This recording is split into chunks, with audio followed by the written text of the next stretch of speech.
दोस्तों आपके mobile phone के सिम कार्ड को लेकर अगले महीने 1 सितंबर से लागू होंगे 4 नए नियम। चाहे आपके पास किसी भी कंपनी की किसी भी टेलीकॉम ऑपरेटर की सिम कार्ड है, for example Airtel, Vodafone Idea, Jio वगैरह किसी की भी, तो ये सभी नए नियम आपको जरूर जान लेना चाहिए। देखिए पहला अपडेट कि 1 सितंबर से ब्लैक लिस्ट कर दिए जाएंगे ये सिम कार्ड स्पैम कॉलर्स पर नकल कसने के लिए। ट्राई की तरफ से ये नया नियम लागू किया जा रहा है। टेलीकॉम डिपार्टमेंट ने इन नियमों को लेकर अपने ऑफिशियल ट्विटर हैंडल पर एक पोस्ट भी जारी किया है और DOT यानी कि डिपार्टमेंट ऑफ टेलीकम्युनिकेशन के इस लेटेस्ट पोस्ट में ट्राई के नए नियम को लेकर जानकारी दी गई है। ट्राई का मतलब तो आप समझ गए होंगे, telecom regulatory authority of India, यानी जो भारतीय दूरसंचार नियामक प्राधिकरण है, वो देश में ये नए नियम लागू करने जा रहा है सिम कार्ड को लेकर। अब नए नियमों में देखिए ये नियम जो है ट्राई की तरफ से फेक और स्पैम कॉल्स पर रोक लगाने के लिए और इस तरह के कॉल्स को खत्म करने की कड़ी में ये नियम लागू किए जा रहे हैं। आइए देखते हैं पहला नियम देखिए क्या होगा। ट्राई के नए नियम के मुताबिक अगर कोई भी संस्था आपको स्पैम कॉल करती पाई जाती है तो उस संस्था के सभी टेलीकॉम रिसोर्स काट दिए जाएंगे और इतना ही नहीं, इस संस्था को सभी दूरसंचार ऑपरेटरों द्वारा 2 साल तक के लिए ब्लैक लिस्ट भी कर दिया जाएगा।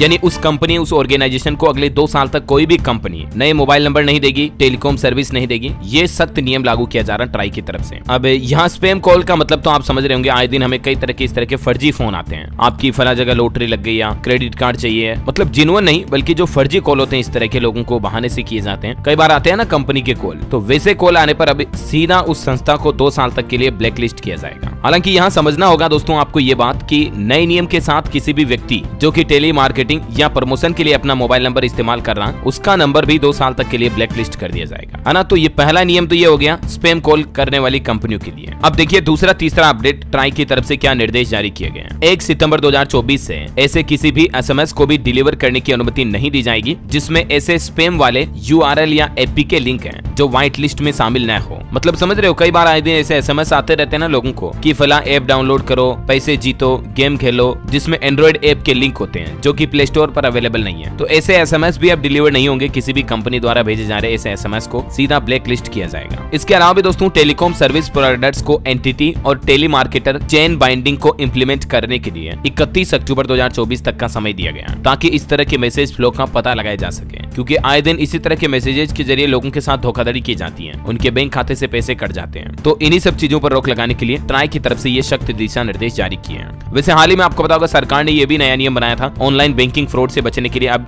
जिन कंपनियों के कॉल आएंगे जेन्युइन ऑथेंटिक, वो कॉल 160 से शुरू होंगे। 160 की मोबाइल सीरीज अभी पहले चरण में चल रही है, जैसे 160 ABC इस तरह के फॉर्मेट में SMS वगैरह आएंगे अब आपको, इसका भी सरकार ट्रायल कर रही है। और हाल ही में ट्राई ने टेलीकॉम सर्विस प्रोवाइडर्स के साथ इस संबंध में एक मीटिंग भी की और 31 अक्टूबर 2024 तक समय सीमा भी दी है इस तरह के फेक मैसेजेस फ्लो का पता लगाने के लिए, सिस्टम को सुनिश्चित रूप से लागू करने के लिए, है ना। और बाकी 2 साल तक के लिए बैन कर दिया जाएगा, कोई कनेक्शन नहीं मिलेगा। ये तो अपडेट मैंने आपको बता दिया। वहीं राजस्थान समेत 4 राज्यों में मोबाइल कनेक्टिविटी की भी ऑडिट की जाएगी, जहां सबसे ज्यादा फ्रॉड कॉल वगैरह होते हैं। इन सभी राज्यों में राजस्थान, गुजरात, हरियाणा, पंजाब के चुनिंदा शहरों में इसका ट्रायल भी शुरू होने जा रहा है। इसके अलावा सरकार का एक और प्लान है कि जल्दी आपको मोबाइल पर कॉल करने वाले का नाम भी दिखने लगेगा। हाल ही में टेलीकॉम मंत्री ने खुद इस बात की जानकारी देते हुए कहा कि सुविधा के लिए कदम भी उठाए जा रहे हैं, आवश्यक कदम। मतलब जैसे ट्रू कॉलर में आपको नाम दिखता है ना, वैसे ऑफिशियली ट्राई की तरफ से वो नाम दिखाई देगा। अब आपको किसी थर्ड पार्टी ऐप की भी जरूरत नहीं पड़ेगी, ठीक है। तो सरकार ये भी नया नियम का प्लान कर रही है। और BSNL ने भी हाल ही में एक अनाउंसमेंट किया कि जल्दी BSNL यूजर्स को 4G 5G universal combined SIM launch करेगी कंपनी, जो कि कंपनी की रिवाइवल का हिस्सा होगा। देश में अभी BSNL के तकरीबन 8.5 करोड़ से भी ज्यादा यूजर हैं। वैसे अलग अलग टेलीकॉम कंपनियों के कितने यूजर हैं ये लिस्ट भी आप देख सकते हैं। हमारे देश में अभी जियो के 47 करोड़ से ज्यादा यूजर हैं, एयरटेल के 38 करोड़, वोडाफोन आइडिया के 21 करोड़ और 8.5 करोड़ से ज्यादा